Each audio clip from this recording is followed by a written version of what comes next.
Kuna kitu kinatokea Kenya kwa sasa, kitu ambacho kinaweza kubadilisha uchaguzi wa mwaka 2027 milele. Gen Z wameamua, na safari hii hawarudi nyuma. Wengine wanasema ni hasira, wengine wanasema ni mapinduzi ya kimya kimya, lakini ukweli ni huu. Kuna video ambazo zimeanza kusambaa zikionyesha kizazi kipya kimesimama bila uoga. Swali ni moja tu, je, huu ndio mwisho wa siasa za zamani Kenya? William Ruto, what goes around comes around. Tumekasirika sana kwamba vile mnafanya tulielewana, na vile tulielewana mnafanya. Hii serikali yenu yote itoke. Fadhali uchukiwe na wazazi, watu wa kwenyu wote. Lakini hii generation ya saa hii sikuchukie. Na hii ndio sababu hata influencers wanaanza kuelewa nguvu ya Gen Z. Hii si kauli ya kawaida, manake kwa mara ya kwanza watu wanaanza kuogopa kupoteza kizazi cha Gen Z kuliko kupoteza familia zao. Hii inaonyesha nini? Gen Z sio audience tu, bali ni nguvu ya kisiasa. Fadhali uchukiwe na wazazi, watu wa kwenyu wote. Lakini hii generation ya saa hii sikuchukie. Saa hii wanamuita anakonda.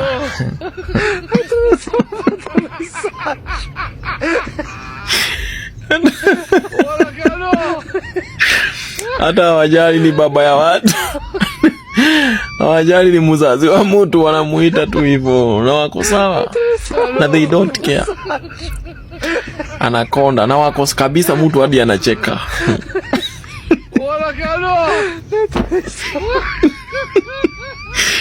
Fadhali ile ingine ilikuwa inakaa fair. Hii sasa hii ni kuingilia maisha ya mtu.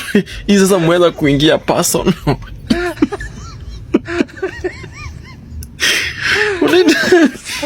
Unaamuka tu asubuhi unaita baba ya mtu.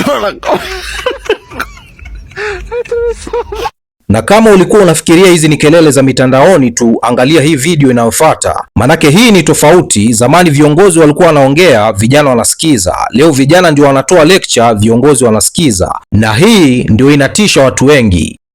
Hii serikali yenu yote itoke. Iende kabisa. Settle down, settle down. Na silence. Nasema hivyo. Silence. Najaribu kusema hivyo nikimaanisha, kama tumekuuliza swali kama kijana, ni nini umetufanyia, unatuambia mambo ya inspiration, na hiyo ni mambo tumesoma kwa Biblia kutoka Genesis mpaka Revelation, mambo ya inspiration. So hiyo mambo ya inspiration ni X. Tunasema timu yenu yote iondoke. Thank you. Lakini kuna kitu kiliwaumiza Gen Z zaidi na hawatasahau. Hii hapa ndio turning point. Sasa si kulalamika tu, wanataka kuingia kwa system kabisa. Wanjiru anasema wazi ya kwamba mwaka 2027 anakuja kubadilisha mchezo. Na kama mmoja anasema hivi, je, wako wangapi kimya kimya wanajiandaa? tumekasirika sana kwamba wenzetu walisimama wakasema tuna reject finance bill, wakapigwa marisasi. Hiyo hatusahau na hatuforgive. Na ndio maana tunasema kila mmoja alisimama na serikali wakituua, wakisema yes to that finance bill, tumewa cancel na wanaenda nyumbani. Pia mimi nagombea kiti huko Mathare pamoja na dada yangu Sophie na Njeri hapa. Tumeamua kama tumekuwa tunaona uongozi huu ni duni, basi tujitoe tuongoze nchi yetu. Naam. Ndio. Lakini hasira haikuishia hapo tu. Swali ni moja rahisi lakini lina uzito mkubwa.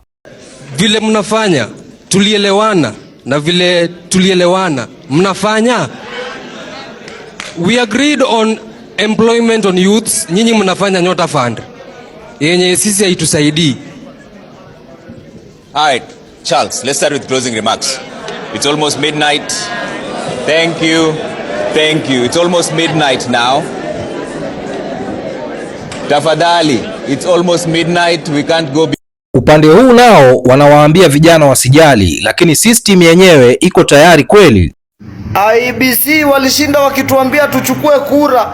Sasa saa hii tunakuja kuchukua kura, tunapata watu ni wawili wa IEBC kwa ofisi, alafu mnatuambia wengine wako training. Sasa saa hii tumeamua kuchukua kura, mkaenda training. Lakini huu ndo ukweli uliopo kwa ground, na kukatisha tamaa kama hivi ndio inazaa hasira ya kisiasa. zote mbona zinaachishwa? Kama ni training mnasema mmekuwa training, mbona hamkufanya hiyo training kitambo? Wakati tunajitokeza ndio mnaanza kusema hamna enough people.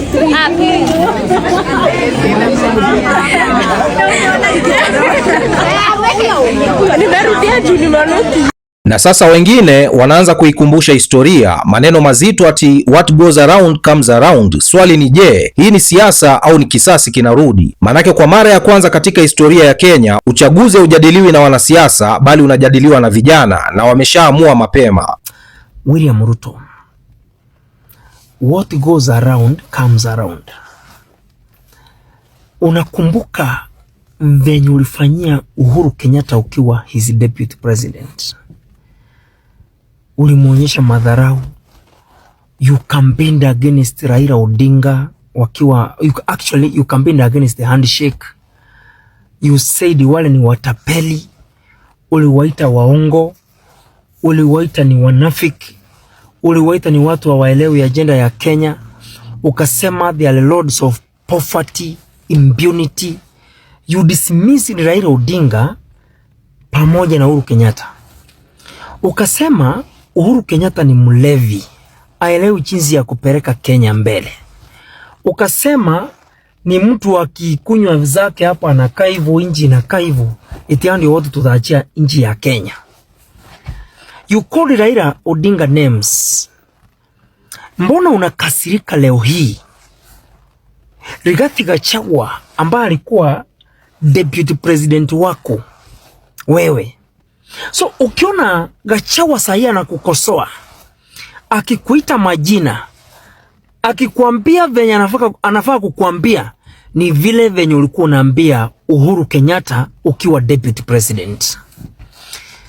Internet does not forget. People can't forget. What goes around comes around. So kubali, you planted this seed kwa Uhuru Kenyatta, lazima ingekufanyikia. Wakati huo ukitusi ama ukiinsult ama ukiongelelea Raila Odinga na Uhuru Kenyatta kukosoa bosi yako, by then afadhali si ushukuru Uhuru hata alikuwa na kuruhusu as a deputy president ukiwa in government, na bado unamtusi, unamuinsult, unamkosoa, unamwambia all sorts of names, ukiwa kwa mshahara, ukiwa ukipata benefits in government. Wewe umekuwa worse that you impeached. You paid MPs to impeach Gachagua. You never tolerated. You never accepted. Ukuwa patient, ukuvumilia Gachagua, ukamfukuza, ukampiga mateke. Gachagua akisema atakukanyaga, atakupatia money, hautalala in the next 15 months, mimi sina problem na hiyo. So usikasirike. At least Uhuru Kenyatta wewe alikupatia hiyo base nitukane, lakini ukiwa ndani ya serikali uendelee kupata hizo benefits, uendelee kula mshahara. Akakufumilia tu hata wakati ulikuwa na mtusi. Sasa wewe unakasirika wakati Gachagua anakukosoa, wakati anakuambia hiki na kile. Mbona wewe kumtolerate? Mbona kumvumilia? Mbona kumaccept hivyo? Lakini ukajamu, ukakasirika na yeye. Paka unaenda kwa watu, mali uko na watu, unasimama juu ya gari, instead of addressing issues affecting those people, mali umeenda, unaanza kumuongelea Gachagua. Kumbe wewe uko umedunga Uhuru Kenyatta shindano ile kali. Gachagua anakudunga shindano mpaka ulali, mpaka badala ya kuaddress issues mali umesimama, hao watu wanataka kusikia, unaanza kuongelea Gachagua. Yaani nimekushangaa wiki mzima president ana discuss an individual. You discuss a character you impeached. You discuss someone you dismissed from government. Ukasema tutamumalizia aenda akiendanga. Gachagua is around. Ako around. Gachagua is around. Na bado, mambo bado. Ukajua venye huyu jamaa amepanga this 15. And again Ruto, elewa one thing. Don't misquote. Gachagua is not vying for presidency. Gachagua atakupanga sababu is revenging. That's the truth. The goodness with Gachagua, he has a candidate who is going to deliver Kenya. He has a candidate who is going to save the country. He is a mobilizer. The way you are mobilizer to Uhuru Kenyatta, Gachagua is a mobilizer to Matiang'i. Elewa hiyo. That's the truth in politics, and you know that. So Gachagua lazima onyeshe wa Kenya who you are. Matiang'i knows you, but his timing, the right time is coming.